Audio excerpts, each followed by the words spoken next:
একজন মানুষ, হয়তো আপনি খুব বেশি ধার্মিক মানুষ নন এবং পরিবারের বাকি সদস্যদের মতোই জীবনযাপন করছেন।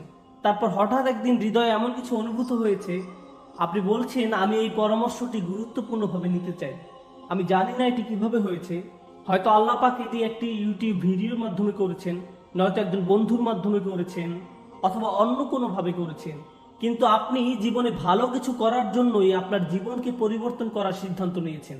যখন আপনি আপনার জীবনের আচরণগুলো পরিবর্তন করতে শুরু করবেন, প্রথম যেই মানুষগুলো আপনার এই পরিবর্তনগুলো লক্ষ্য করবেন তারা হচ্ছেন আপনার নিজের পরিবার। তারা এটি লক্ষ্য করবেন যে আপনি আর আগের মানুষটি নেই। আপনি আগের মতো কথা বলেন না, আগের মতো আচরণ করেন না, আপনি পূর্বের জায়গাগুলোতেও আর যান না, আপনার আগের বন্ধুগুলো আর নেই। এবং এটি ঘটবে যখন আপনি ইসলামের দিকে ধাবিত হবেন, তখন আপনি বন্ধুদের হারাতে শুরু করবেন। কারণ আপনার পূর্বের বন্ধুরা অনেক খারাপ কাজ করে এবং আপনি তাদের সাথে এই খারাপ কাজে আর যেতে চান না। সুতরাং আপনাকে বন্ধু হারানোর এই ব্যাপারটা সহ্য করতে হবে। এই একই সময়ে আপনার পরিবারও বলবে যে আপনি কিছুটা অদ্ভুত আচরণ করছেন। যুবক ছেলেদের প্রতি তার পরিবারের সদস্যরা এটিও বলে থাকেন, তোমার মুখে এগুলো কি? তুমি কি শেভ করতে ভুলে গিয়েছো? তোমার হয়েছে কি? এবং যখন মেয়েরা হিজাব পরা শুরু করেন, তখন পরিবারের সদস্যরা আকস্মিক ধাক্কা খায়। আর মনে রাখুন, এটা একটা মুসলিম পরিবার। তারা আপনাকে মাথা থেকে জিনিসটা খুলে ফেলতে বলবেন। তারা বলবেন, তুমি কি বিয়ের অনুষ্ঠানে এভাবেই বোরকা পরে যেতে চাও? তুমি এভাবে গেলে আমি তোমার সাথে গাড়িতে বসতে পারবো না। তুমি আমাদেরকে কি মনে করো?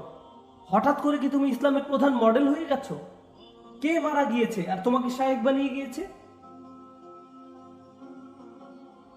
মনে আছে তুমি গত বছর কেমন ছিলে? তুমি আর সব পার্টি পশুগুলোর মতোই ছিলে। এখন তুমি নামাজ পড়তে যাবে, সত্যি আমরা জানি যে তুমি সত্যিকার ভাবে কিরকম ছিলে। অন্য কথায়, আপনি শুধু আপনার বন্ধুদেরকেই হারাবেন না, আপনি আপনার পরিবার থেকেই সবচেয়ে কুৎসিত ধরনের টিটকারি আর সমালোচনার শিকার হবেন।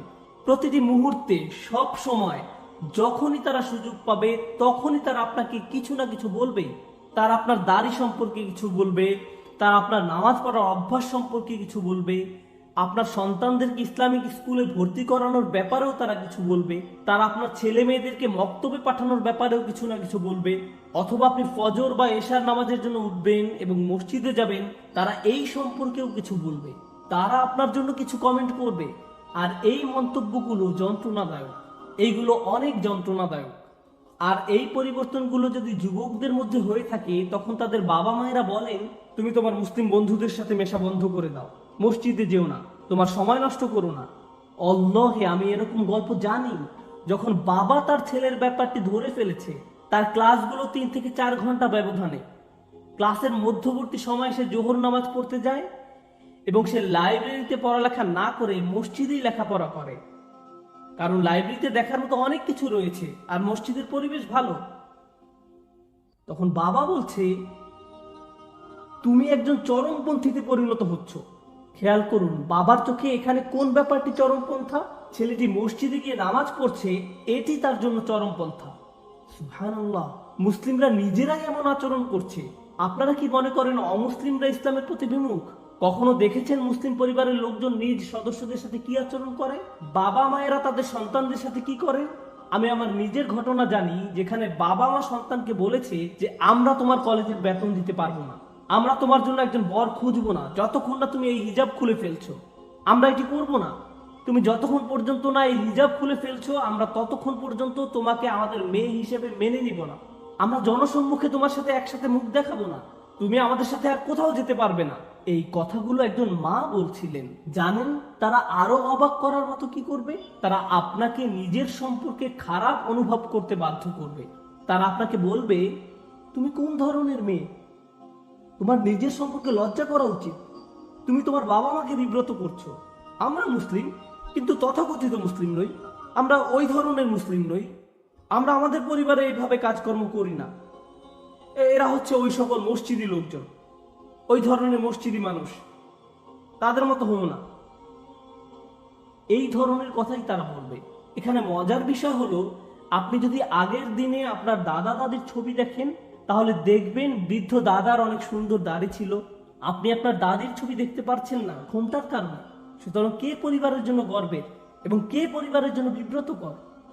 দুঃখজনক ব্যাপার হলো, এগুলোই এই সময়কার মুসলিম পরিবার, এবং আপনি এই সবের মধ্যেই রয়েছেন।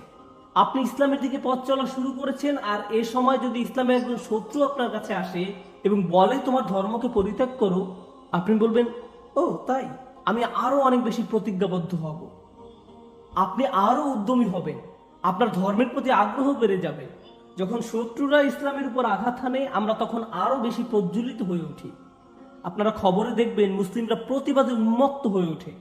কেউ একজন নবী সাল্লাল্লাহু আলাইহি সাল্লাম এবং মুসলিমদের নিয়ে কার্টুন আঁকলো, তার উন্মত্ত হয়ে যায়, বিকারগ্রস্ত ভাবে অপর লোকের গাড়িতে আগুন লাগিয়ে দেয় অথবা অন্য কিছু ভেঙে ফেলে, কারণ তার প্রকৃতপক্ষে রাগান্বিত। আসল কথা হলো, যখন এমন কিছু ঘটে যা আমাদের ধর্মের মর্যাদাকে প্রশ্নবিদ্ধ করে, আমরা অগ্নিমূর্তি ধারণ করি। কিন্তু যখন আপনার নিজ পরিবারের লোকজন এসে বলে দেখো আমি তোমাকে ভালোবাসি, আমি তোমার সম্পর্কে উদ্বিগ্ন, আমি তোমাকে এরকম হতে দিতে চাই না, এটি ওই ধরনের লোকদের কাজ যারা কলেজ হতে বেরিয়ে আসে, যাদের চাকরি নেই, যারা দুর্দশাগ্রস্ত জীবনযাপন করে। আমি তোমাকে এসব চরমপন্থা অবলম্বন করতে দিতে পারি না। কেউ একজন তোমাকে প্রভাবিত করছে, তোমার তাদের কাছ থেকে দূরে থাকা প্রয়োজন। তারা টেলিভিশনে কিছু দেখে ভয় পেয়ে যায়, আর আপনি তখন অপ্রস্তুত পরিস্থিতিতে পড়ে যান, এবং এই সকল কিছুর মধ্যে নিজের ধর্মকে ধরে রাখা কষ্টকর হয়ে যায়। কারণ এরা ইসলামের শত্রু নয়, যারা আপনাকে ইসলাম থেকে দূরে সরিয়ে নিয়ে যাচ্ছে। এরা হচ্ছেন আপনার নিজের পরিবার, আপনার নিজের বাবা মা, আপনার নিজের স্বামী, আপনার নিজের স্ত্রী, আপনার নিজের ভাই। তারাই আপনাকে ইসলাম থেকে দূরে সরিয়ে নিচ্ছে। আপনি এই ব্যাপারটি কিভাবে সামলাবেন? এই চাপের ক্ষেত্রে রেগে যাওয়াটা হচ্ছে সবচেয়ে অনুপযুক্ত প্রতিক্রিয়া। আর আপনি কি জানেন এটাই সবচেয়ে প্রচলিত প্রতিক্রিয়া? আপনার বড় দাড়ি দেখে আপনার বাবা মা হয়তো আপনার সাথে চিৎকার চেঁচামেচি করবেন। আপনি একজন গরম মাথার যুবক, আপনি তখন কি করবেন? ও তাই, এটি সুন্নাত, আপনারা আমাকে বলতে পারেন না যে আমি কি করব। আপনারা সমাজকে অনুসরণ করছেন আর আমি ইসলামকে অনুসরণ করার চেষ্টা করছি। এবং আপনি এভাবে বলে তাদের মুখের উপর দরজা বন্ধ করে দিলেন। আপনাকে আরো অনেক শিখতে হবে, কারণ আল্লাহ কি আপনাকে এটা করতে বলেছেন? নিজের বাবা মায়ের মুখের উপর দরজা বন্ধ করে দেয়া, তাদের সাথে চিৎকার চেঁচামেচি করা? তারা তো শুধু আপনার দাড়ি নিয়ে আপত্তি করেছেন। আর ইব্রাহিম আলাইহিস সালামের পিতা ইব্রাহিম আলাইহিস সালাম কি করতে বলেছিলেন? তিনি কি ছোট কোনো ব্যাপার নিয়ে কথা বলেছিলেন, নাকি বড় কোনো বিষয় নিয়ে কথা বলেছিলেন? তার পিতা বলেছিলেন যাও মূর্তিগুলোকে সিজদা করো, আর এতে তিনি কি ধৈর্যহারা হয়েছিলেন? তিনি কি রাগান্বিত হয়েছিলেন? না, হননি। আমাদেরকে শিখতে হবে যে আমরা আমাদের বাবা মায়ের সাথে কিরকম ব্যবহার করব। এমনকি যখন তারা আমাদের দিন থেকে সরে আসতে বলবেন, তখন তারা মুসলিম হোক অথবা অমুসলিম হোক, এটি কোনো ব্যাপার না। আল্লাহ আযজা ওয়া জাল্লা বলছেন, যদি তারা তোমাকে এমন বিষয় অনুসরণ করতে পিড়াপিড়ি করে যার জ্ঞান তাদের নেই, সেই বিষয়ে তাদের অনুসরণ করো না। এমনকি এই সময়ও তাদের সাথে সহযোগিতা করো সবচেয়ে ভালো আচরণের মাধ্যমে। তাদেরকে মান্য করা আলাদা, আর তাদেরকে সম্মান করা আলাদা ব্যাপার।